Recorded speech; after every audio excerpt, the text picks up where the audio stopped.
let's get down to brass tacks.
It's time, Michael.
Welcome to the channel, ladies and gentlemen. Here we are, ready to rock on a Saturday night, a special night.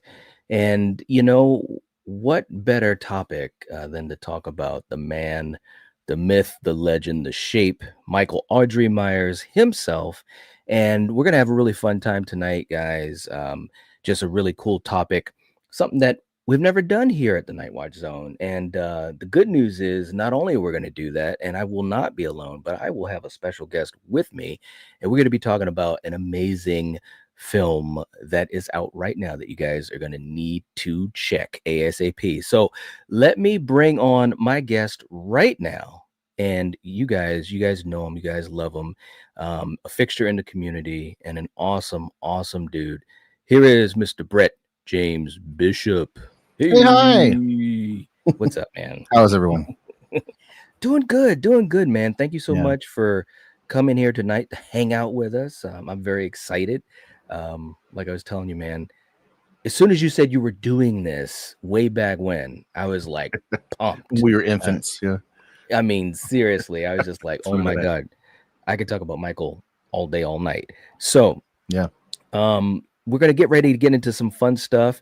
And for anyone in the chat, if you have any questions for Brett, make sure that you guys throw them out. We can't promise we'll get to every comment, but definitely if you do send in a super chat, we'll make sure that we get to it, guaranteed. Just a blanket hello to everyone. We got Ronan. What's up, brother? Good to see you. Hope you've been doing well, man. Thank you so much for the support and being here. Denisha's in the house. We got Paula. What's up, Paula? We got Erica. Hey.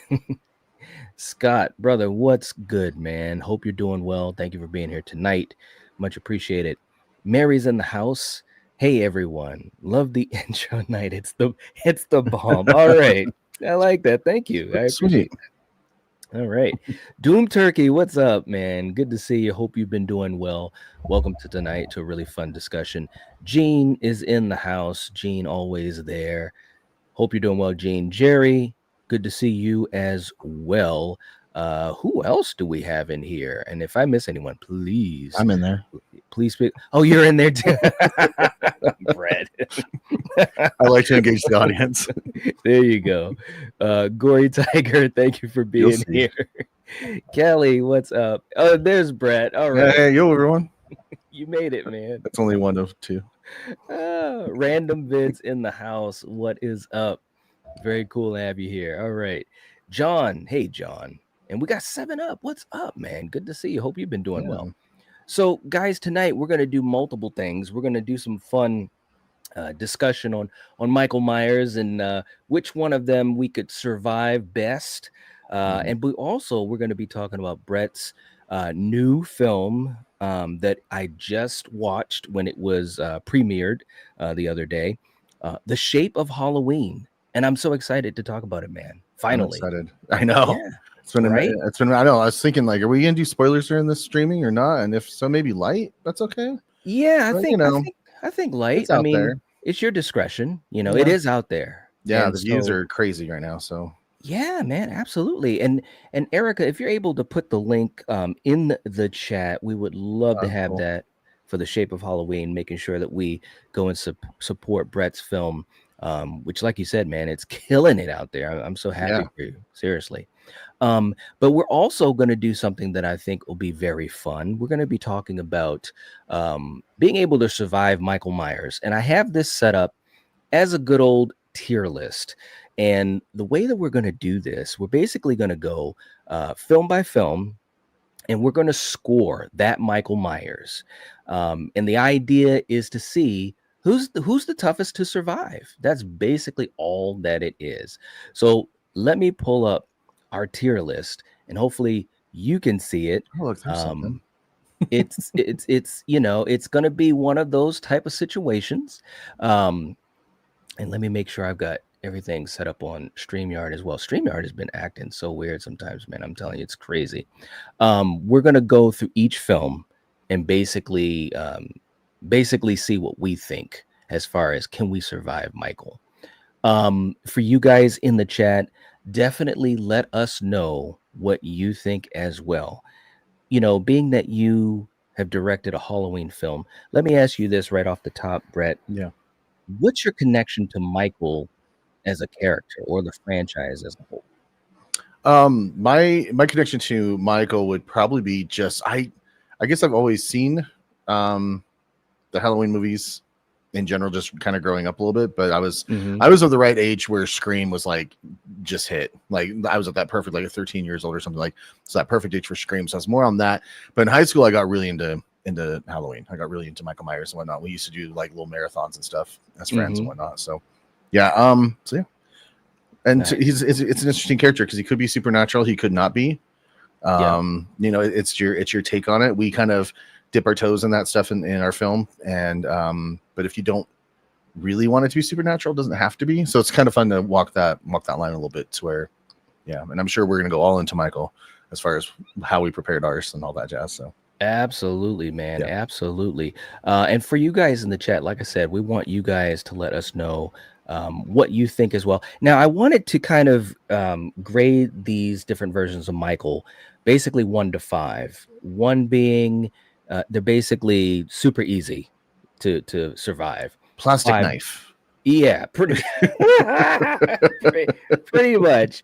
And 5 basically meaning it's almost impossible. It is impossible. You're not going to survive this Michael. And that's one of those knives that on the infomercials where they can cut rocks. Yeah, right. Exactly. Titanium knife to plastic knife. Got you. That's exactly what I was thinking, man. So let's. Sorry. It's okay, man. All right. So what you get. I know. But no, seriously, that's what I love about you, man. Because seriously, to know how you are, like on a stream, like just so carefree and funny and positive, and then to see that you've actually directed a Halloween film with some pretty brutal stuff, by the Hmm. way. You know, I Yeah. was just like, wow, this is crazy. It's Yeah. absolutely crazy, man. Hmm. Um, okay, so let me bring up what we've got for the tier list. Um, hopefully that pops up easily. Okay, there we go. So we're going to start with Halloween 4, The Return of Michael Myers. Okay. And what would you say would be the score Oh. that you would give Return of Michael Myers from 1 to 5? One being that you could survive him easily, 5 being that you can't. He's just way too tough. And this is everyone in the chat too, right? Yeah, everyone in the Everybody, chat, let's definitely do let it. us know what you think, Cool. please. I'm trying to think of where I'd put. I'm right now. I'm in between Inhuman and Peak Human. I wouldn't say he's Okay. shape per se. Ooh, for the Return of Michael Myers. I think so. Ooh, now, Well, I'm holding shape up to a pretty high standard. yeah, Like, yeah. yes. So So now, like with the movie, what are some of the things that make you think about that? Because obviously, in my mind, we're thinking about stealth, strength, their kills, and unkillability in the film. the mask. Well, Yeah, now you yeah, know what, and you may know this, but I'm always like harping on the mask and stuff yeah. like that. But I thought to myself, you know what? I'm not going to do that tonight because it Fair. kind of messes up the field a little bit. So I'm not even including the mask on this. But what do you Hmm. think about Return that makes him, with the score that you want to give? I think I'm just gonna go with Inhuman. Yeah, Okay. solidly though. Yeah, not Okay. Peak Human. I'm thinking about that's one where he's also hit by the truck, right? Yeah, that's the one where Okay, he gets okay. another truck. It's like I know there's been a few of the movies where he's been hit by a truck, but Yeah, yeah, yeah. yeah. No, I'm gonna Okay. go. I'm just gonna go Inhuman. Yeah, I feel good about Okay. that. I mean, strong. Yeah. Yeah. I mean, hell, man, even in the beginning, before he got the mask back and he just had the bandages on, man, he Yeah, was putting his thumb through skulls, yeah. just wrecking shop at that garage, driving a truck, almost killing Loomis. Well, that's the ambulance one, right? Too, right? Yes. Yeah. So Yeah. there's our bridge, by the way. Yes, indeed. So with the ambulance upside down, Yeah, cool. yeah. All right, so you're gonna go with Inhuman. I'm gonna agree with you on that. I'm gonna go Ooh, with Inhuman as well. I think that he shows a lot of stealth and he's damn near unkillable. I mean, seriously, at the end of the movie, they literally had to shoot at him like in Predator when right. Arnold and the crew were shooting into the forest for like 3 minutes. Like they had to do that to Michael, which was Yeah. which was crazy. So yeah, I think I'll go with Inhuman as well. Okay. Cool. You guys in the chat, let us know what you think about Michael and part 4. And Yeah. saying I gave you a sub, Brett. All Well, right. thanks. I appreciate that. Very cool. Very cool. And Denisha, thank you for reminding people to hit the like button. Very, very cool. Okay. Let's see. Next up, we've got Rob Zombie's Halloween 2. That Oof. Michael Myers. What do we think? Well, where do we think he would go? Famously, I call him. You know who he is, Hobo Myers. There he is, panhandling in the fields of Haddonfield. What I give him? I saw the movie once. I'm gonna tell you I hated it. So I'm trying to remember. I mean that was like I think it was Final Destination 5, like beat at the box office and stuff. Like it was really bad. Yeah, it was bad. Like the horse and all of that jazz. Yeah, yeah, But we're not talking about that. We're talking about right. how unbeatable he is. I'd put him probably Inhuman as well. I There actually we think go. he was weaker than he was in the one before it. Remember, there's a lot of I dreams. There's a big dream sequence in that one, right? That's true. That's true. So So that that doesn't dream count. sequence doesn't count. That's Right. a great point, man. Yeah. So And I the saw dreams, once. yeah, right. So That's how technically, bad it was. you guys in the chat, let us know what you think. So the dream sequence doesn't count because he was wrecking shop in Yeah. that dream sequence. Mm-hmm. That was like he was pretty gnarly. But he did get his ass handed by the two guys in the truck. He came back, of course. Yeah. He got killed at the end. You know, it didn't take as many bullets as it took Halloween 4. You know what I'm saying? But I'll just keep replaying the same footage. Just do it. Make it seem like it's really a big deal. Right. What else? He had some good moments. All right, so you're going which is why Inhuman. I'm not going down like peak human or anything. Yeah, I'd say Inhuman's good. Yeah. Okay. I think it's tough, man. I'm almost like, ooh, I'm just, you know, he's a hobo, you know, he's raggedy, he's having visions. So he's just not right in the head. I don't know, man. Now peak human is like, you know, able to do like some crazy stuff. Like when he lifted that car, you know, like Lou Ferrigno with all that adrenaline, you know, that's like, I would say peak, or just barely right above peak. So this is tough, man. People in the chat, let us know what you think. Halloween 2, Rob Zombie's Halloween 2. Where does that Michael land? Is it Inhuman, or would you say peak human? So what I'm going to do is have you guys put it in the chat. I'm going to randomly scroll and see who says what, because I'm kind of stuck on peak. Like, you know, I don't know, man. You know, he's talking at the end of the movie. Like, what are we doing? This isn't the Michael I know. Come on. All right, I'm gonna randomly scroll here. So, guys, write it in, you know, into the chat. Do you think he is Inhuman from Rob Zombie's Halloween 2, or do you think he is peak human? All right, I'm gonna go. Let's see what it is. All right, Ronan. Ronan says peak. He says, wow. Peak. To be fair, it was a small car. Wow. All right. That kind of breaks the tie. So we're going to go with peak. You know, this isn't like, you know, cemented. We might do a little changing at the end. Halloween 5, The Revenge, the Nick Cage mask, which you guys know is one of the greatest masks of all time. But we're not grading it on the mask. But just had to bring it up though. I know, I always do. Steven used to love that. You think that's the best mask out of all of them? No, I'm lying, man. Okay, good. I was like, you know, I figured, but at the same time, I'm like, I think 4 is actually well. No, okay, yeah, we're not doing that. I'm lying. Brett was about to say, I'm getting off of here, man. No. I'm just joking. I figured you were joking about it. She's like, let me make sure because I don't want to look dumb.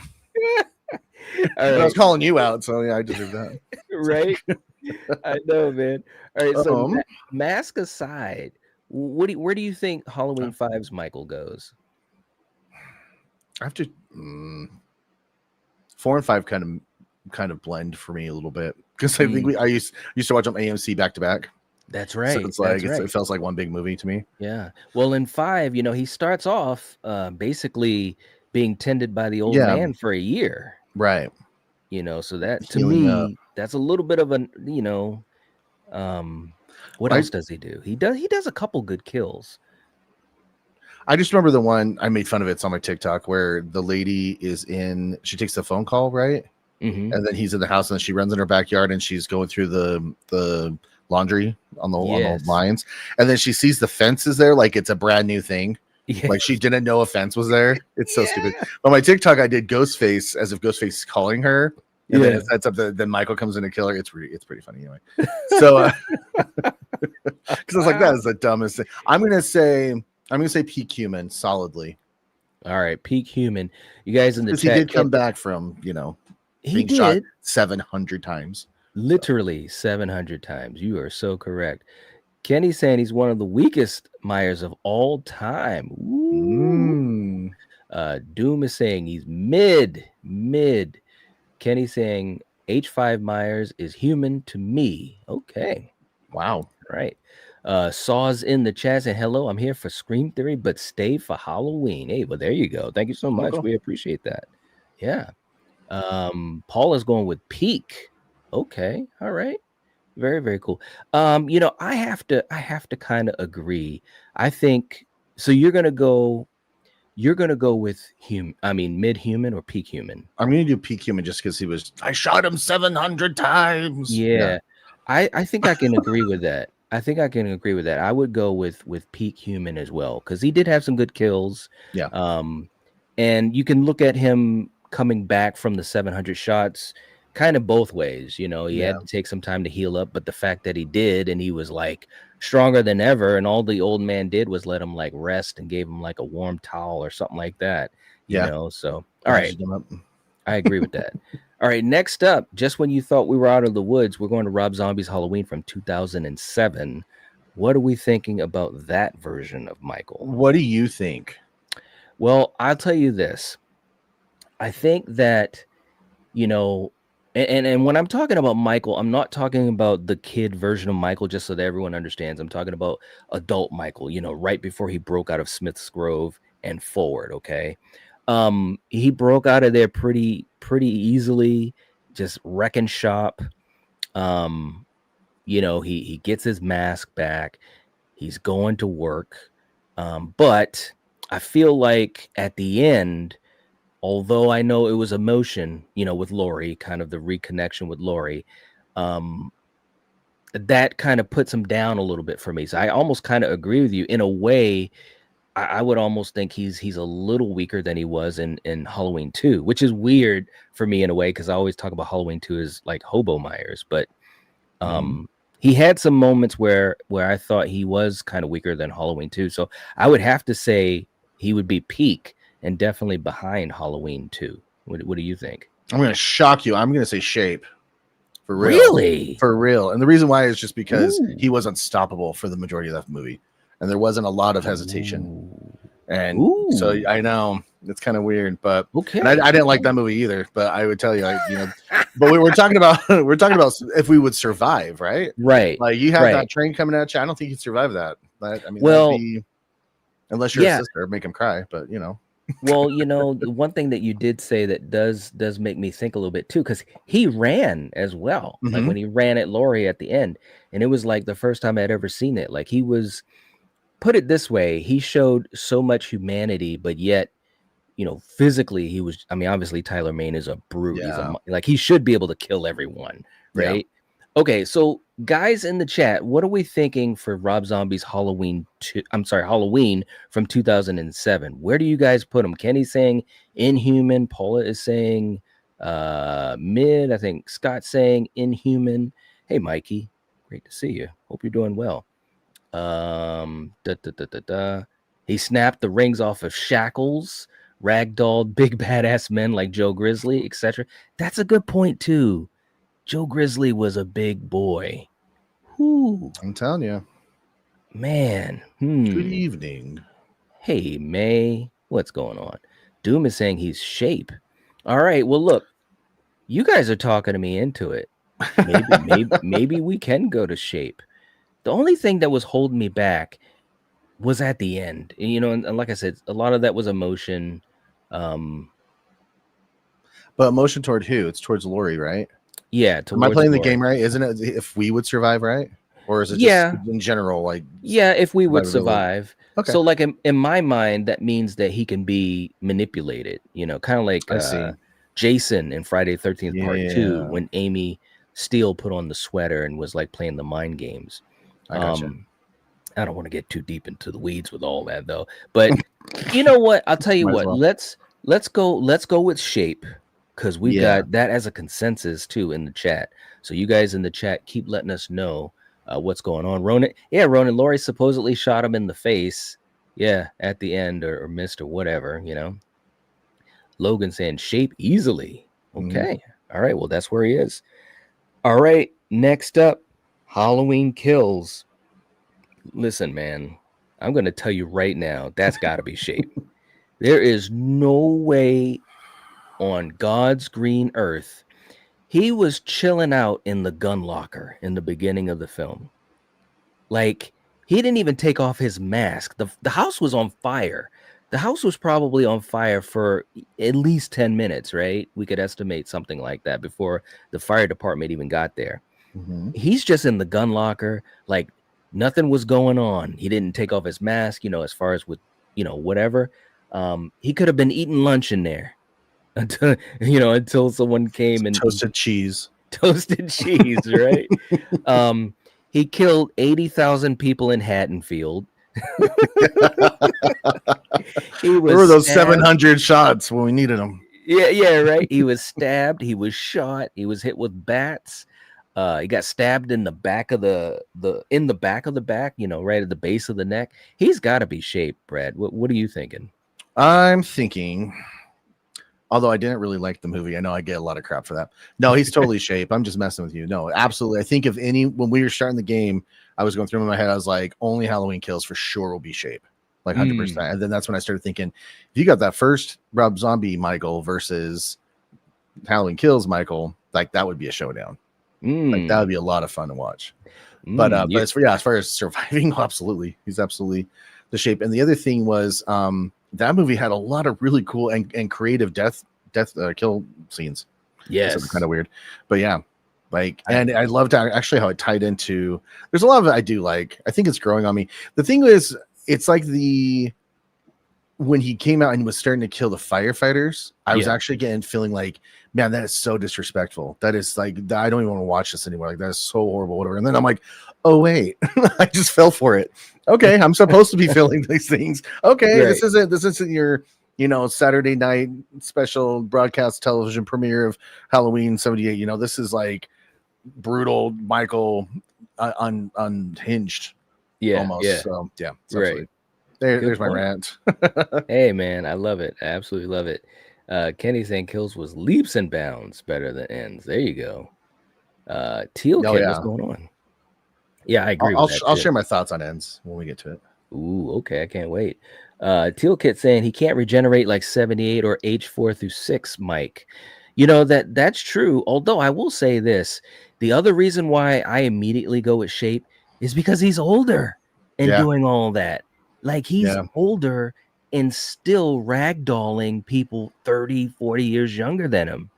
Like it's nothing, So yeah, no, I agree. He's got to be shape.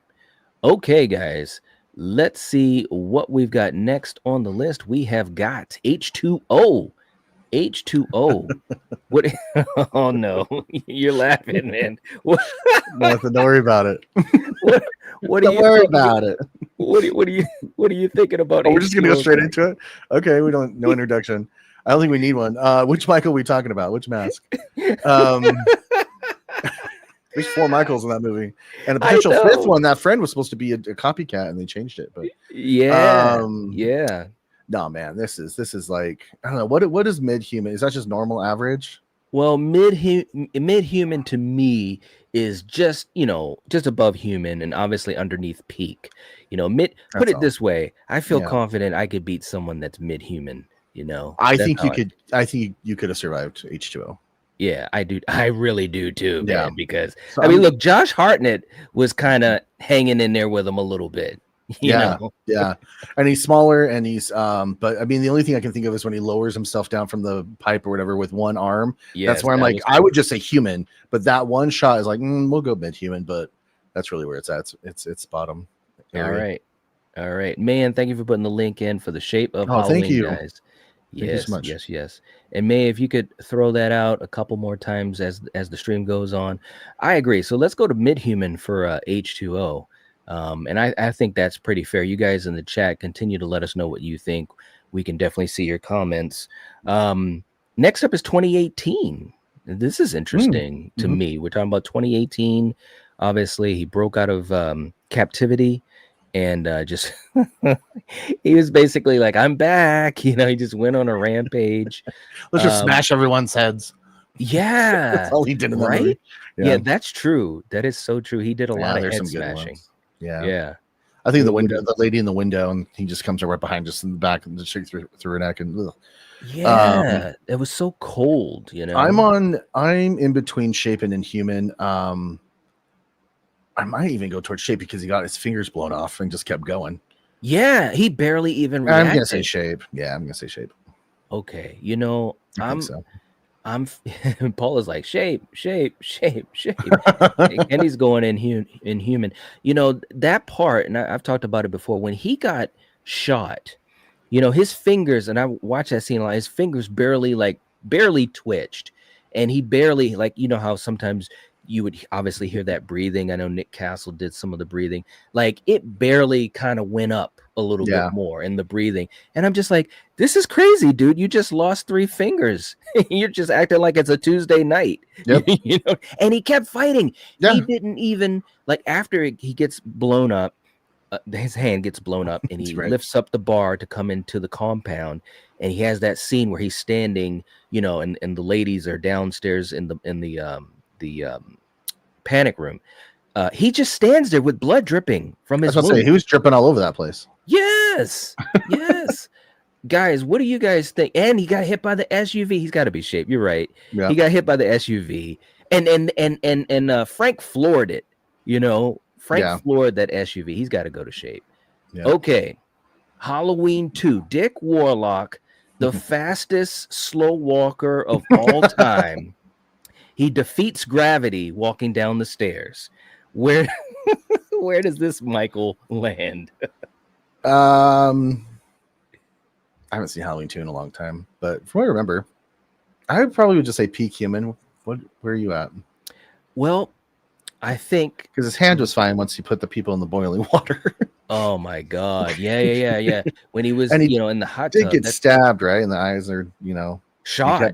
Sorry. I just know the blood. So yeah, he got shot and was still like, let's keep going. Oh. And you know, of course, Loomis made the choice of choices and decided to blow up the west wing of Haddonfield Memorial Hospital. I definitely think he's got to be like peak human. He had a lot of nice little feats there, especially like you said, that boiling water. I mean, it was in the red and he didn't even flinch. He didn't even make a sound. So he's got to at least be peak. Yeah. All right. I agree with that. It's that same hand, man. Right. For some reason. Right. Your fingers blown off, or is that the correct hand? I don't know. I think so. I think it is the left hand. Holy shit, man. Do you know, I just want to say something. I have watched these Halloween films so many times since I was a little kid, 7 years old, and I never really thought, you know, about that. You know, was it the same hand that he's done these other things with? I got to look at it now. It's almost like the right is his knife holding hand, so he doesn't want to use that. Yeah, he doesn't want to damage or injure that. Yeah, dude, I don't know. You're the man. It's fun. That is awesome. That is so cool. I almost feel stupid. I have never even thought about that. Silly. You're silly. No, man, seriously. And Ronan knows what's going on. He got shot in both eyes after being shot a bunch of times by Loomis. Still keeps going until he gets blown up and lit on fire. He says that's shape for sure. Interesting. Well, you know, I think he could bump it up to Inhuman, but it's not shape. In my mind. He might. Yeah, he might be able to go to Inhuman because he did get shot when he was coming into the hospital. The voices of the people help make change. Hey, well, that's what it's all about. You know, the power is to the people. Everyone else, Halloween 2, 1981, Dick Warlock. Where should he go? We've got a couple of peaks. We got a shape. We got an Inhuman. We're all over the place here. MK said not human, right? There you go. All right, so let's reassess. So are we thinking could he but I don't know if he could be above Halloween 4 though. You know? No. Maybe because he only got shot twice. I don't know. In 2. Yeah. Where that Michael got hit like 700 times. Yeah. So, I mean, can we really put him in Inhuman? I think we got to keep him at peak. All right. You know, he could be in first place for peak for sure. Yeah. I think he's ahead of Zombies 2. So I'm going to move him to the first spot. All right. I've never thought about that with... Oh, I'm going to bring that up in a minute. Okay, go ahead. Actually, no, we've already done a show, huh? He had to grow his eyes back because technically 2's canon. Ooh, yeah. Wow. Interesting. Man, you're going deep, man. This is why I love talking about this stuff, man. Seriously. Paige, what's up? Saying peak human. That's my buddy. Oh, cool. Welcome. Yeah. Good to have you here. Okay. I think we're gonna keep it there at peak for now. Let's go to Curse. Curse of Michael Myers. when Michael became a heavy for the mob, a hitman, a mercenary. No, I'm just joking. What Yeah. Yeah. what are you thinking about Michael in 6? Human. Oh no. Are you Why serious? not? Why not? Okay. I feel bad What, there's no humans down there. well, you know what? I will say this. He just stood around a lot. Right. So if you get those stones, Yeah. right, you can definitely survive him. Yeah. You know, because obviously the cult was basically using him as a weapon. So that's the thing that always gets me. He was brutal when he was let loose. You know, George Wilbur Right. playing him the second time after he did it in 4. He was brutal when he was let loose. But man, you get them stones.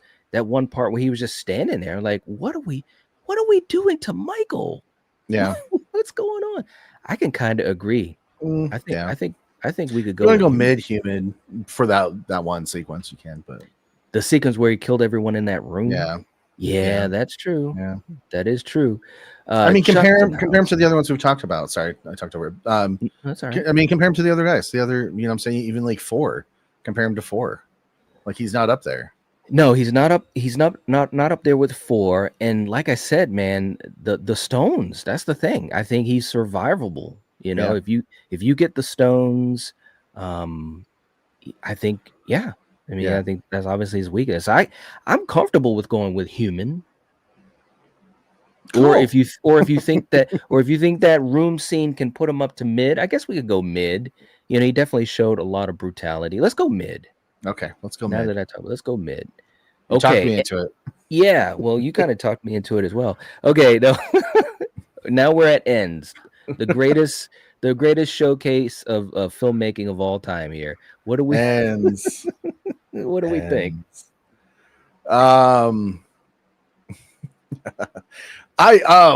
Let's see. I mean, he did survive. Yeah. There's one. He was living in the cave. And he did put up eating kind of rats. yeah, but he didn't really but Corey was able to really take him from, well, I mean, at least he put up a good fight, I guess. So he was weaker. Right. He was injured and weak. Yep. And older. Yeah. But he did put up a pretty good fight with Lori at the end. Yes. I would say mid-human on that. Mid. I'm in between peak and mid. I'll let the audience decide. Okay, guys, what do we think about ends? This is a really Brett makes a really good case there. I think that he had moments, right? I mean, first of all, living in the sewer with all the injuries he had from kills and still killing people, he was still killing people, that were around the sewers and eating whatever was around there, rats or dogs or whatever. So, there's that resiliency there. Obviously weaker and older. Corey took him down, took the mask. Obviously their second round, Michael killed Corey, and he did okay with Lori. Lori just outsmarted him. Yeah, I mean, this is kind of interesting here. Paula said shape. Wow. Logan says ends is subhuman. There you go. Oh, he also said, let's go ahead. Let's just leave this off the list. I know. Here are my thoughts really quick if you want to hear them on ends. I think, and I said this from the beginning, I actually got to go to a press screening for it. So I was telling like Steven, I was telling everybody that I was able to talk to at the time. I was like, first of all, when it ended, I kind of was looking around being like, did we just get punked? Like, is this the movie they really were giving us? But then reality hit and it was. My thought is that it would have worked so much better as a Halloween streaming series. And that way I see the effects on Haddonfield and with Corey and you go there and then you have the shape kind of show up toward the end of these episodes. And then I saw the trailer to the It streaming series that's coming, right? It's Welcome to Derry, right? Yep. That's right. And then I also read some articles saying that, like Pennywise will not show up until more toward the end of the season or whatever. I thought they just took the idea that that's what Halloween Ends should have been. Yeah, that would have been like phenomenal. And then it makes a lot more sense, like the Corey thing, and you could have really developed that a lot more, really into Lori. But as it stands, it is what it is. So Yeah, it is. They really kind of, they misstepped big time It's an ending. because, it's definitely an ending. There's no doubt about that. It's All like, right. wow, man. Um, so for ends, we're going with human. I assume you're going with human. Well, yes. Yes. Okay. I, you know, I, I mean, I I'm on the mean, fence. you're on the fence between human and mid. Yeah, just because of the end fight with Lori, and he was still getting stabbed and like ripping his hand out of the knife and still being able Yeah, to try to fight. Yeah, but yeah, the reason why it feels like it's super weak and it shouldn't, it never went anywhere. Like there's right. moments and momentum and then nothing, and it Yeah, didn't, at the end of the day, it didn't mean anything. yeah, There's no yeah. reason for this to even exist, you know. Yeah, I mean, in the way that they treated Michael, which of course, when we talk about the shape of Halloween, I'm really gonna key in on that. The way you treated Michael, which was obviously with a lot of respect, but in this film, it just felt like he was kind of an afterthought for 80% of the movie. And the scene with the nurse, that was a cool moment, and I think we needed at least one, if not two more scenes like that, just to like lift up that level of respect for Michael as a character, as an icon. You know what I mean? Yeah. And I would have felt at least a bit better about the film overall if they had done that, but they obviously didn't. I think I'm fine with going with human. Do it. I'm fine with it. And that's where we're going. Resurrection. Getting punked out by some fake kung fu. What Right. what Not are that we there was, thinking? anything good before that anyway, but Right. I'm gonna say human for sure. He also lets a lot of people off the hook Yes. because the script needed him to. Yes. So yeah, it's definitely like, can you imagine that? Can you imagine even, let's see, even Halloween 4 is Michael Myers in that Yeah. scenario? Like it wouldn't Right. be anything like that. And like people would be dead pretty quick. Yep. So especially his house. Oh, imagine, yeah, the David Gordon Green Michael, where he was so particular about his house and very protective. Yep. Then they're in there with, oh man, that would have been better. Let's do that. Let's remake it. There you go. I definitely think he's got to go with human, because Yeah. you could survive him. I mean, Busta Rhymes was not only berating him, but was like poking him in the forehead. You know what I mean? It's like Yeah. it was just ridiculous what they were doing. I mean, it was just, it was Yeah. ridiculous. Okay, you guys knew we'd get here sooner or later. 78, Michael. Where are we going, Brett? In context of this whole series, what we just did, I'm going to say Inhuman. Nobody kill me. Okay. Chill out. Because the other ones were definitely up there. Halloween 2 and was it Kills, right? Yeah. Yep. I mean, that you just compare the two of them. He was in his early years. It's like judging Spider-Man fighting sequences in the first one to the third one. You know what I'm saying? Like he had to train, he had to grow, and I think with more time he became more powerful. And they even explain it, if you want to believe it's the mythology, where the more he kills, the stronger he gets. Or whatever it is. So I definitely say Inhuman for sure. Like he got shot 6 times, he fell off the thing in the second story, and so he definitely wasn't supernatural at this point. Right. I agree with you. I think that you made a great point. It's the fact that he's just starting out, so to speak. You know what I mean? Like he's kind of learning his craft as he goes.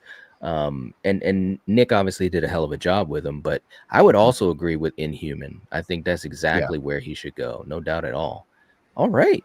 Well, don't know how the passionate fans go. Well, got to be careful. Yeah, well, no, that's true. No. But I think this is pretty fair. Now, look, guys, this looks very balanced, by the way. And I want to say a hell of a job to all of you guys in the chat that have chimed in, and Brett as well. I got one more question, and then I want to go to the shape of Halloween.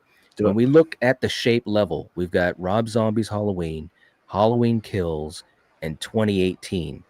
I know this is a question about, how to survive each of these, but which Michael is in first place as far as, man, I just don't think I can survive this guy. He's just too tough. He's too unkillable. That's easy. Okay. That's Kills. There you go. Yeah, see that? There you go. I know.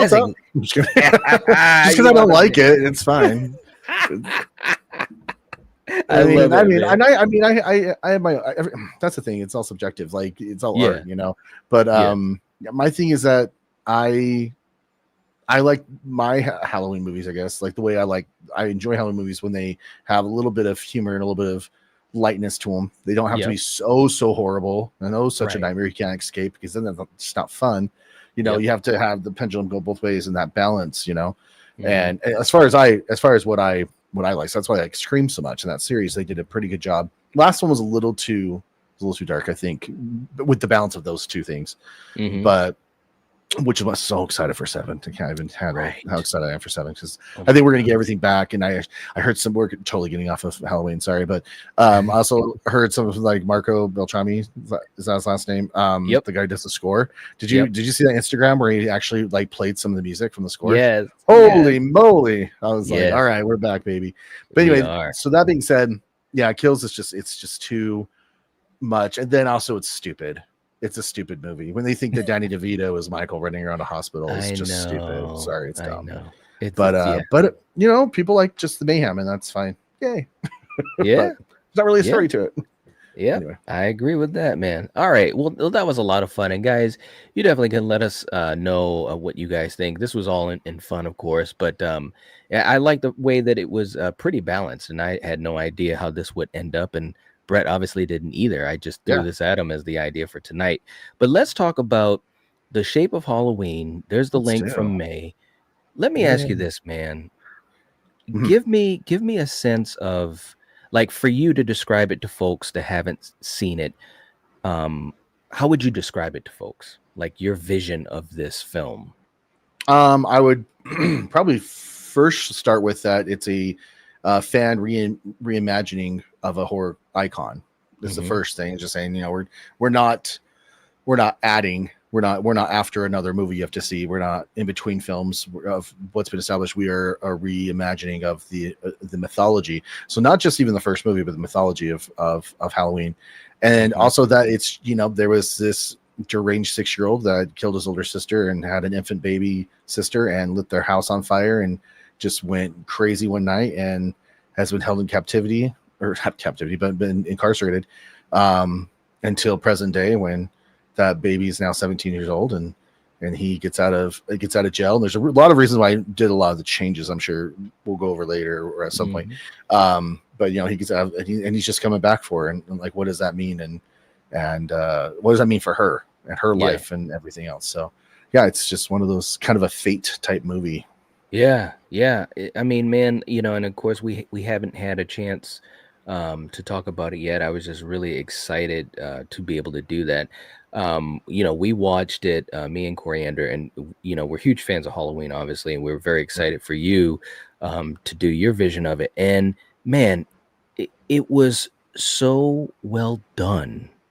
Like, seriously, watching it, and this is no shade to any filmmaker, especially filmmakers that grace us with fan films and all the hard work and the blood, sweat, and tears. But it honestly felt like, it wasn't a fan film. I think so. You know, Yeah. it felt like just really well done. I loved the camera angles. I liked Mhm. what you did with the mythology. I liked the sound design. I liked the Mhm. music. And obviously, when you do fan films, and you can speak more about that too, as well if you'd like. Obviously with the music and trying to kind of key that in, and you're not just gonna obviously rip off of Carpenter's themes and stuff like that. Yeah. The music that you used, I think, was great. It fit. It Yeah. felt like a Halloween film, and like you said, it was a reimagining of the mythology of these characters. How difficult was that for you to reimagine these characters that have been around for almost 50 years? Well, it was interesting because I know. Okay, so my friend Derek Ritchie, he plays the Shape. He Mhm. is one of the most, if not the most dedicated actor I know when it comes to roles and really getting into them. He, Mhm. you know, he's 5'11". He wasn't like a Mhm. big guy, but he still lost, oh, I think it was around 60 pounds. So he was the same size that Nick Castle was in the original Mm. film. And Mhm. he also did these amazing tapes that he would send me where he would name different walks that he would do. He just name him after a serial killer, just so we Mhm. had reference to which one we're talking about, but it's not after the serial killer. You get what I'm saying? But Yeah. And he would be like, how's this one? And he'd walk and then shoulders turn and then his head turns and then he walks again. Or this one, he walks, head turns, shoulders turn, then he walks, and also pacing and all of that. Like so we had several different references to make a Michael Myers that feels like he kind of walked out of your collective consciousness of all the films. So we weren't trying to go for one specific thing, but for what you're saying with reimagining that, I was talking with Derek. We were working on another project like 10 years ago, and he said, I've always wanted to play Michael Myers. I'm like, I've actually really kind of always wanted to make a Halloween movie because I like the psychology between Michael and Laurie. Yeah. And so we were developing it for, kind of going back and forth for a while. And then the pandemic hit and I started hearing news reports that they were thinning out prison populations to stop the spread in prisons. Yeah. And then there were a few stories about how some of those guys went out and killed and went out and murdered people. And then so it's not a real life thing. So you gonna say Shape of Halloween is based on actual events? No, but sometimes Hollywood stretches that, Yeah. So I thought, wouldn't it be crazy if Michael was in prison? And I was like, well, he was in the insane asylum, so why would he be in prison? And that started the whole, I need an angle that's different. That's interesting. I don't want to just make something to make it to a Halloween movie, like even a Scream movie. I have an idea for something we do with Ghostface that's completely different but it would still feel like a sequence from a Scream movie, but it just has to have a different psychology to it, to where I get excited about it. And so to reimagine everybody now with Laurie and everyone else, this movie, actually the first draft was written as a pandemic movie. Oh, so okay. Yeah. So like having Laurie's dad die, that was actually because he died of, a virus. I don't know what we can say anymore. I know that YouTube and they're kind of weird about words. So, being around the bush here. But anyway, and then that's why like a lot of people weren't going out to go do like Halloween parties and stuff. So that's where I was like, well, that's an interesting idea too. But then once we started getting a few years into that and we started seeing things kind of lighten up a bit on as far as restrictions and stuff, I thought, well, if we do a pandemic movie, we're putting a timestamp on it. And the thing I like about Halloween, especially the 78, is that it feels kind of timeless. It kind of feels like it could be any time. So Derek and I, because he's also a producer on it, decided let's just make a present day and just kind of, we'll just say it's a prison. Let's not overthink it. It's just it's a prison population issue. There's too many people in prison, and so he has. And of course, you think about Michael and David Gordon Green's 2018, and he's just silent. He doesn't talk to anybody. He just stands there in his little square or whatever. And I thought, well, if Michael was doing that in prison, that might actually look like good behavior. Right. Like he doesn't talk with anyone, doesn't cause any problems, doesn't fight with anyone. But I mean, I would love to go. I could rant all night about just the level of detail we attempted to put into this thing. Because there's even a moment where in the first scene with Loomis talking with the detective, he mentions that there's an incident that happened when he was 11. Yes. That's, as far as I understand him, is that I know people would ask you now about, is that actually in the films? Because as far as I could tell, it was only in a comic book series that lasted.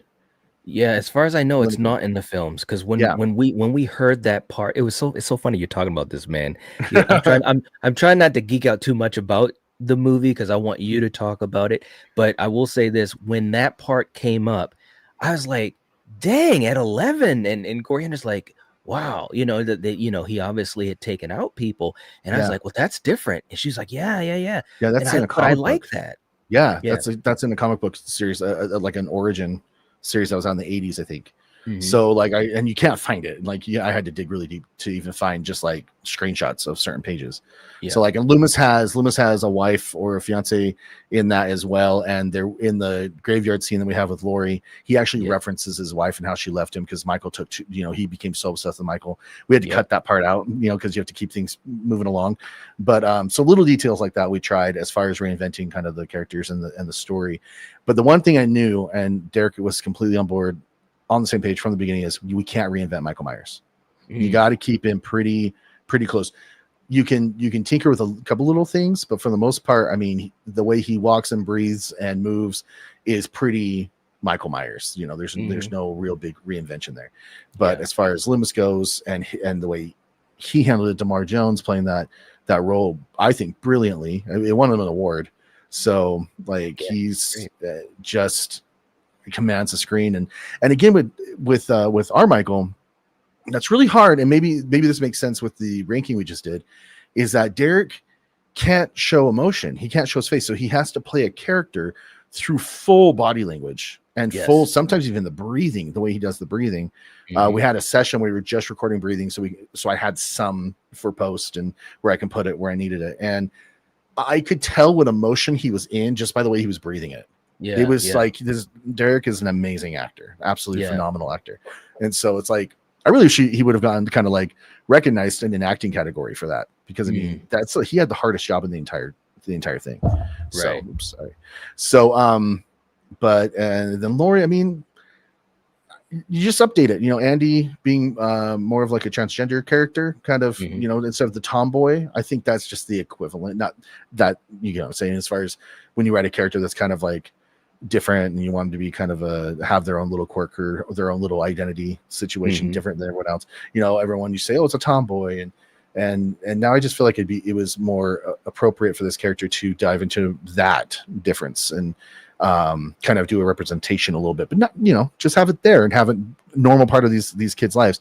A lot of things with the three friends, with Lori, Linda, and Andy, is that you don't know why they're friends. It's almost like if you threw them all of a sudden in high school, and they just met, they probably wouldn't be friends.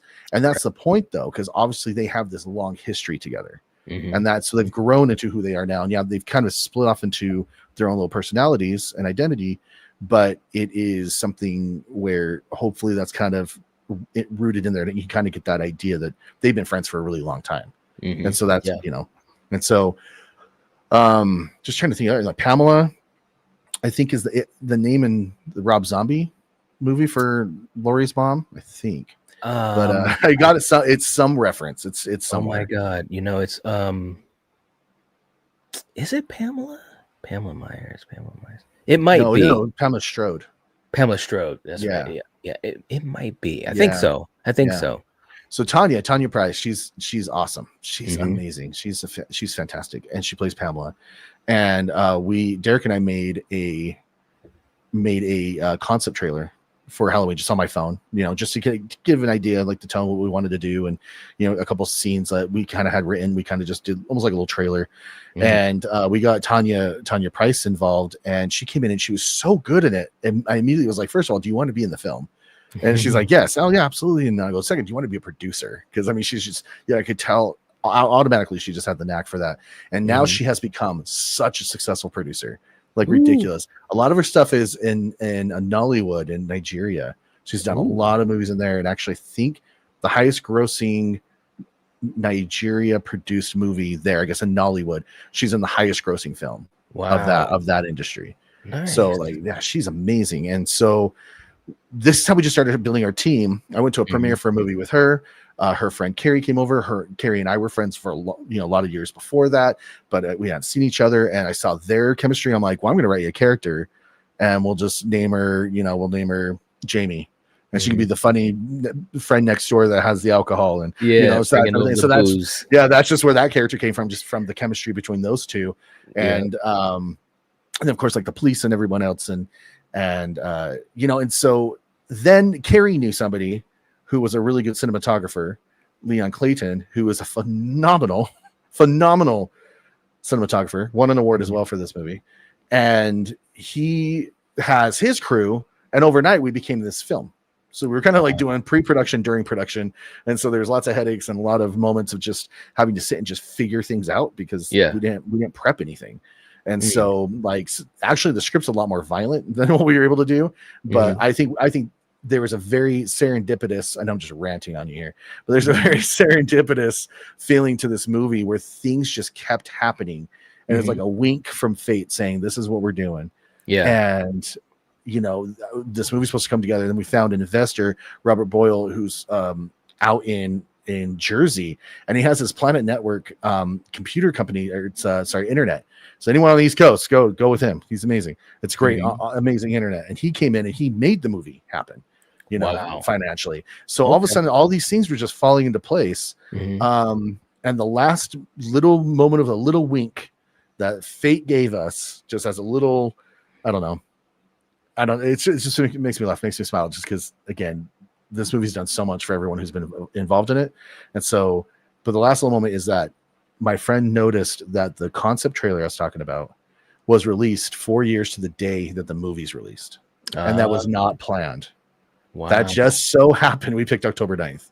Mhm. Isn't that crazy? So it's just like little thing like, okay, now we're done. You're good. Here's the movie. Right. Like, here's this memory. Here's this experience. Anyway, there's my big long rant. Sorry about that. Jeez. No, man. I mean, it's cool hearing the behind the scenes of it because, it's just so interesting, and so many filmmakers run into so many obstacles and the ups and downs, and sometimes they have to abandon, certain visions and dreams, man. But I'm glad that you were able to pretty much kind of keep moving forward. And I think it's great. I really do. Like I said, I mean, it looks great. And like you mentioned, like the camera work, I was just like, wow, we're getting such good camera angles. It looks good. It felt like, this Michael, like you were saying that, the script was a little bit more violent before. And it's funny you say that because I was saying to Coriander when I was watching it, I said, this has like a really balanced tone. Yeah. In the sense of like he's taking care of people, like he's doing some really good kill scenes, but it wasn't overly aggressive. Like it wasn't like, and again, it's no shade, but it wasn't like a Rob Zombie, like especially H2 in the dream sequence where he's stabbing Octavia Spencer 47 times and grunting while he's doing it. And I wouldn't, I couldn't make it a mean movie. It couldn't be a mean spirited movie. It just, you can still have fun with it and kind of that weird way. No. But I think that's what, at least for me as a lifelong Halloween fan, I think that's the magic of the best films in the franchise, is that there is that balance, between, some levity, but obviously it's a dark film, but it's not mean spirited. Right. And there's always a light at the end of the tunnel, whether it be Loomis or Laurie or like in Halloween 4, Rachel and Jamie, so you can watch it and get through it and then look back and say, okay, wow, what an experience, rather than watching it and just feeling like you're just so grimy and dirty and, you feel like you just lost your best friend's dog or something like that. Yeah. So I thought you had a balance. You're watching your husband get stabbed in the back as he's checking different knives, and you just, all you can do is sit there and watch him. Exactly. That's kills. That's mean. I don't like that. It's not fun. I don't have fun watching that. Great. Also, Matteo Coletti, man, he is the one who came in and did the score, and he also remixed the entire film. And Leon did great, did awesome with the sound, and then he came in and just kind of brought it all together. And but with the score, like you're saying, that it fits, is what I love about what he did with the score, is that it's its own identity. Yes, like this is really Shape of Halloween. Like you don't hear and think, oh, that sounds like this one or this sequel or whatever. Like of course you have your themes in there, but really Matteo really did a great job of that balance and just having that theme in there just enough at very specific moments that were very thought out of when to have that. And then again, the sound, he did the master remix and everything of it, and just really brought it to life. And then once you have sound is so important. Sounds like the set. It sounds dumb. Visuals the most important. Sound is right there, right next to that one. Those are the most important. If your sound sucks, then your movie sucks. That's just how it rolls. And so we're so appreciative of both those guys. They've done the work and put the hours in that they did. So absolutely, man, absolutely. Well, let's do this too, man. I mean, because we've got a couple of clips. So for you guys in the chat, I mean, whether you have seen the film yet or not, we've got a couple clips that we wanted to share with you guys, and I think that this is some really cool stuff. Brett, which one do you think we should start with? Let's first? pick some up. Okay. Let's do Michael Reflects. Okay, is that the name it says over there? Yes, it is. Okay, guys. Silly. Well, this first clip, they're all amazing clips. We're going to play this one first. And again, the atmosphere is fantastic. So, guys, hang in there. Here's the first clip we're going to be showing tonight from The Shape of Halloween. Here we go. Samuels is really talking about here is fate. You see, fate caught up with several lives here. No matter what course of action Collins took, he was destined to his own fate, his own day of reckoning with himself. The idea is that destiny is a very real, concrete thing that every person has to deal with. One might ask themselves, how is Samuel's view of fate different from that of Constantine's?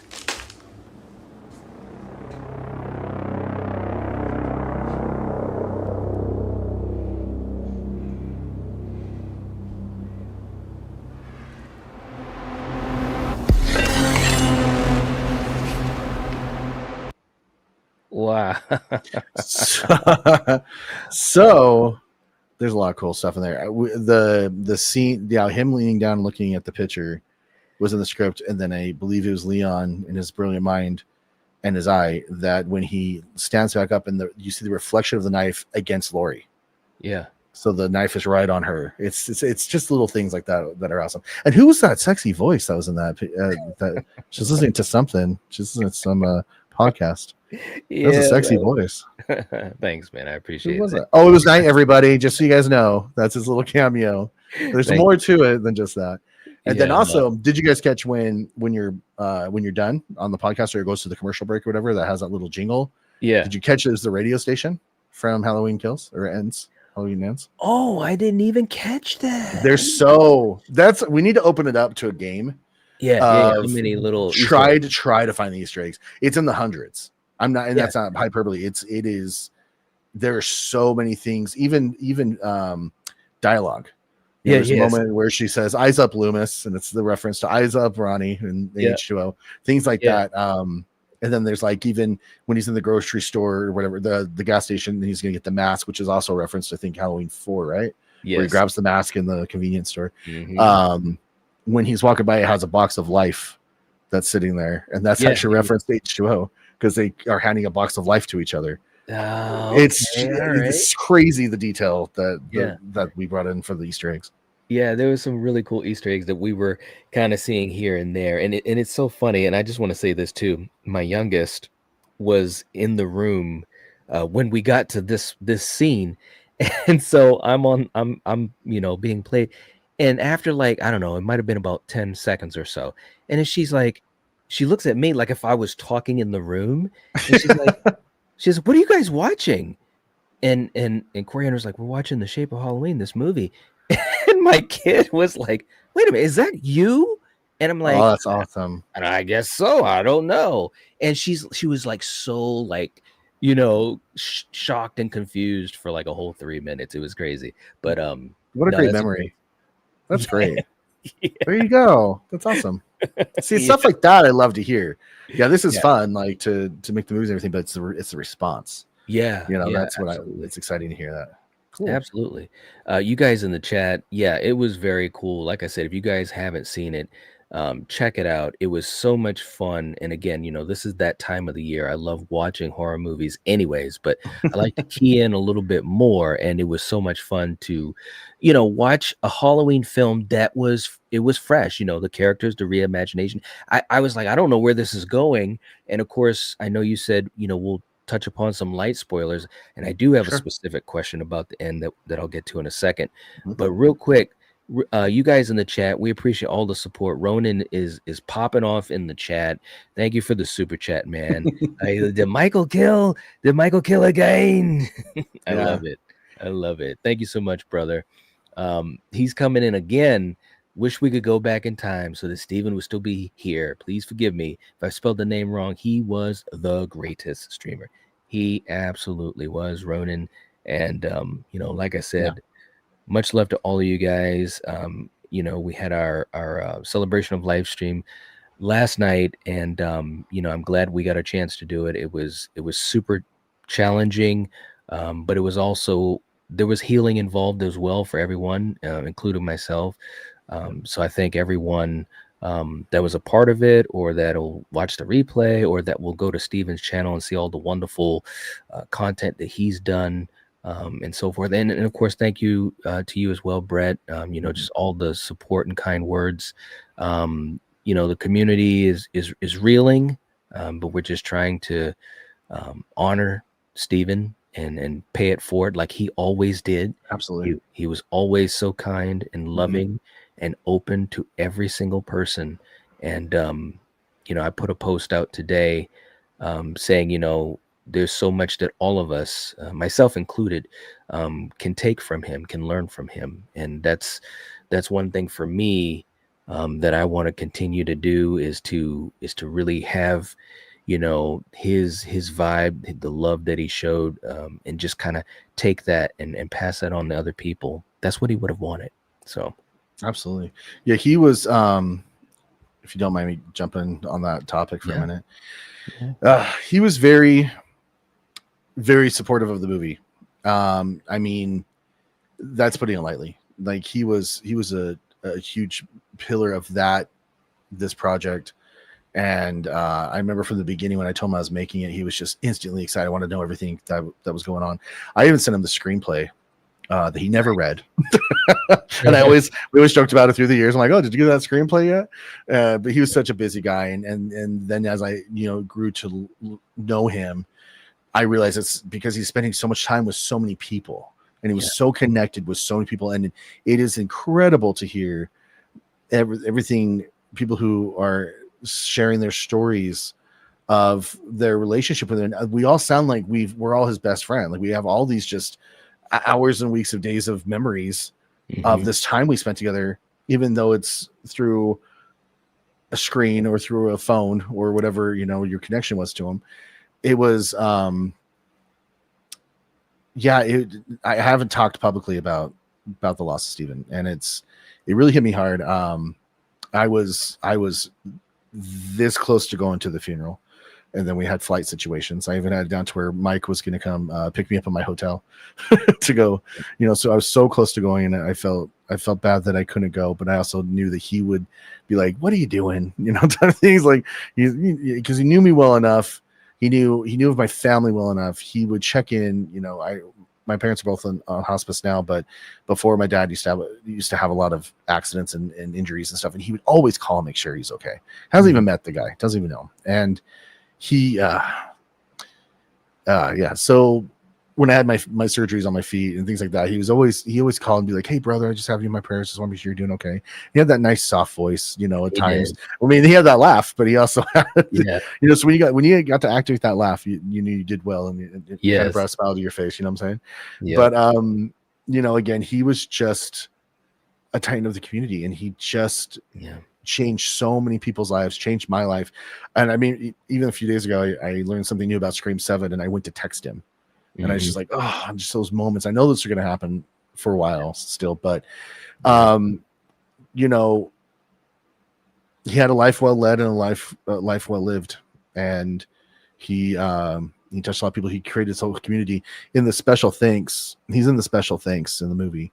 Yeah. And also the Cravenites are as well, because he created this community. And I mean, he had us on, Paige Minton, who plays Laurie Strode. He had us on for a whole stream like this, like, a few years ago.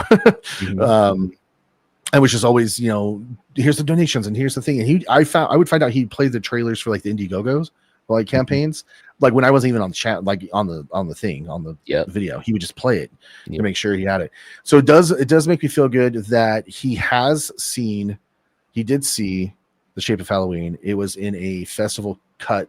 So it had test tracks for music, temp tracks. So he didn't get to hear the score or hear the actual mix of the movie, but he loved it and just sent me massive messages of just every little thing that he just loved and had questions on. And it's just, man, he was a brother to a lot of people. Yeah. So, all right. I just haven't spoken out with that. And I just wanted to take that moment to tell him I love him.